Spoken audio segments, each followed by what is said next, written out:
Welcome back to Third Phase of Moon. Blake Cousins here. We got a special report for you today. We're going back in time, the historical files that has been presented to Third Phase of Moon via the new team member. Michael Schratt is exclusively sharing his information to us, and you're about to witness it, and we're sharing it with you right now. We got special guest Michael Schratt. He's going to be breaking down 4 historical cases in this episode. So let's just get to it. Michael, what do you got? Hi, folks. Michael Schratt here with another episode of the Auto Binder Reports, and thanks for being with me. I want to move on to the next case here, and we'll go ahead and get started right away. July 30th, 1909, Wakaika Valley, New Zealand. Men aboard a dredge reported a boat-shaped UFO that circled all around with 2 human-like figures visible inside.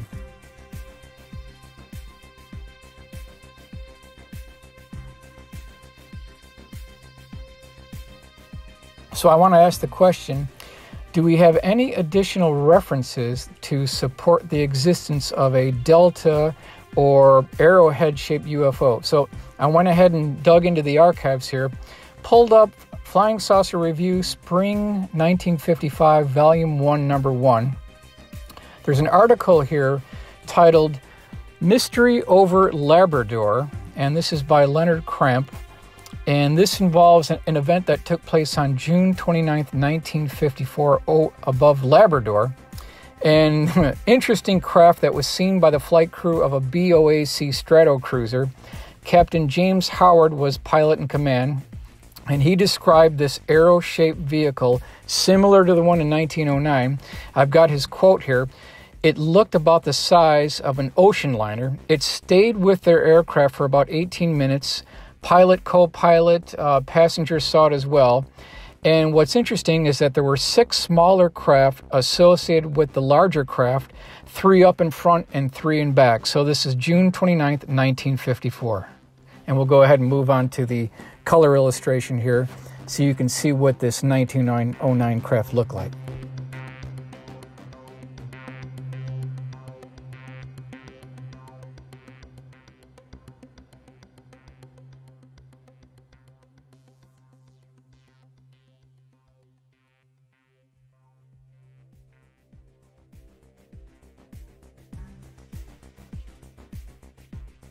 The incredible colorized representations of these historical events are amazing, and just going back in time and these cases coming forward is amazing. And we're looking at it right now, these representations of an incredible sighting while this dredge was out in the early 1900s. Witnessed these occupants flying this strange boomerang shaped craft. It's incredible to imagine.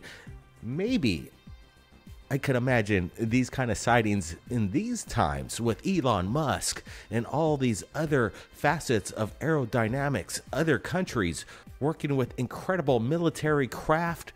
Who knows what they got, but to have these sightings way back in July 30th, 1909, it doesn't make sense. Who was working on this technology back then? Was it from another world, or was this in our assets all this time? Because from the eyewitnesses from 1909, they stated that they're seeing human occupants within it, not basically aliens, but human occupants. So whatever this is, whatever this sighting is, in my opinion, is man-made, but probably reverse engineered from some technology that we're not aware of. But this is incredible. How could have this technology been suppressed all these years? This is incredible stuff that we're looking at. Michael Schratt even got more case files, so let's get to it. Michael, what's the second case? April 19th, 1959, near Japan, aboard a fishing boat, the amazed crew spotted 2 saucers diving into the ocean at terrific speed, yet no wreckage was ever found, as if the UFOs had deliberately submerged for an underwater trip.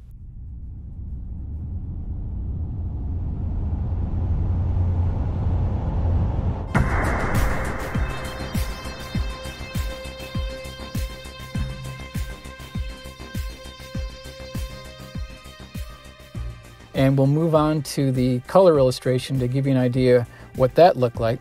So it really appears, ladies and gentlemen, that these craft are at home both in the air and in the water. Multiple reports in the late 1950s. And what do we have as a reference where we can actually back this up? I want to highlight the research by Preston Dennett, who I don't think's got enough credit. He's done just a great job on USO reports. And we've got a report here, and I've got a color illustration to go along with it. On June 14th, 1992, multiple eyewitnesses observed hundreds of bright dish-shaped lights beneath the water near Catalina Island. The lights were observed for approximately 2 minutes. Then, suddenly, hundreds of saucer-shaped craft silently emerged and hovered for a few seconds, then rapidly accelerated into the sky. Reports came in from as far as Malibu and Long Beach. The Coast Guard was notified as well. So here's another case. Definitely want to highlight the research of Preston Dennett. And these craft seem to be comfortable no matter what medium they move through.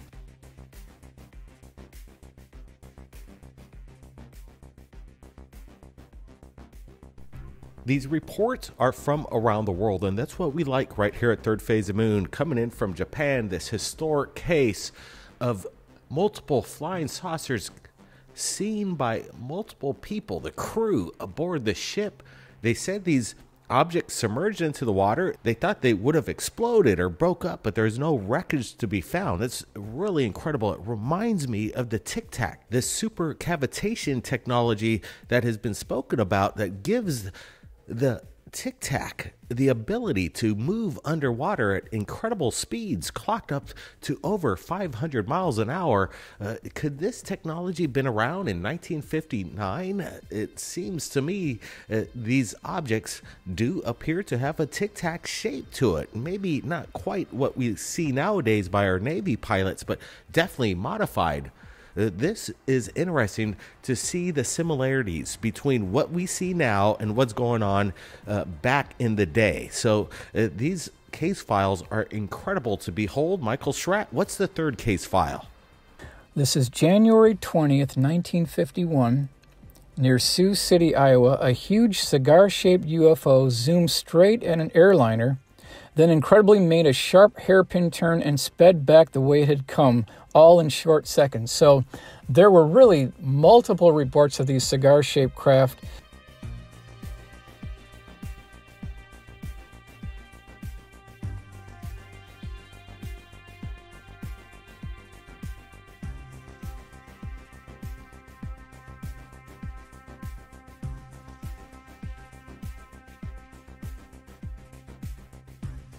I pulled up another sighting. This is reference from the Gray Barker collection.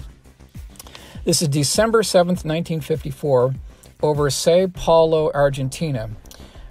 This, if you can see here, I've got the drawing from the reference, and we've moved on to the color illustration to show you what that craft looked like. But getting back to the reference then, near the back of this craft, there were 2 open slots where this dark-colored smoke had come out. And at the bottom, witnesses reported a circular opening where 3 red-colored dish-shaped craft emerged. 2 of them went to the, one of them went to the north. The other one went to the south. The one that came out last emerged and stayed around the vicinity and made these very unusual maneuvers for at least an hour, an entire hour. At that point, the entire large cigar-shaped craft rose vertically and vanished within seconds. So this is December 7th, 1954. Incredible research there, Michael. I have to say, after your presentation, and we've got one more case coming up, but I just wanted to make a few statements before we get to it. The incredible back and forth with different eyewitnesses, different locations of these same objects, these cigar-shaped objects with windows, an anomaly that has been spotted around the world, even to present day, but we're having commercial airliner pilots seeing this, and we have other references. It's incredible to note, too, that in one of the cases that we had a fire break out on one of them. That's interesting to me. Maybe this is some of the reasons why we're having crash and retrieval recovery, and this meta-propulsion is being developed from these kind of accidents, from this technology that we see in the sky. So this is bizarre due to the fact that the sightings are on the rise. These cigar-shaped craft resemble the TIC-TAC in their own way, and there's this meta propulsion that we're not aware of. This is insane to go back in time and still understand what's going on in present. Now, let's get on to the fourth incredible case file. Michael, what do you got? Okay, I've got our next case ready to go here. June 3rd, 1961. Savona, Italy. Giacomo Barra and his companions felt waves rocking their motorboat, then saw a huge UFO rise up out of the sea and sail off through the sky, as if equally at home in the ocean or in the air. Another one of these reports of these USOs popping out of the ocean, then going into the sky. So I did some digging here, and you can reference a book entitled Russia's USO Secrets. Authors are Paul Stonehill and Philip Mantel. And there's definitely multiple reports of USOs during the Reagan administration. So this would be early 1982, 83, 84 timeline. And it involves a Soviet Typhoon-class nuclear submarine that encountered a bullet-shaped USO about 150 feet in length that popped right next to the submarine and went off into the atmosphere. So this is vintage early Reagan administration. These incredible case files, we're seeing this bullet-shaped craft. It seems to have like a glass cylindrical shape cone on the bottom portion of it, and then it has this stainless steel chrome at the top. And you can see in this illustration that the Russians encountered something out there. What is it?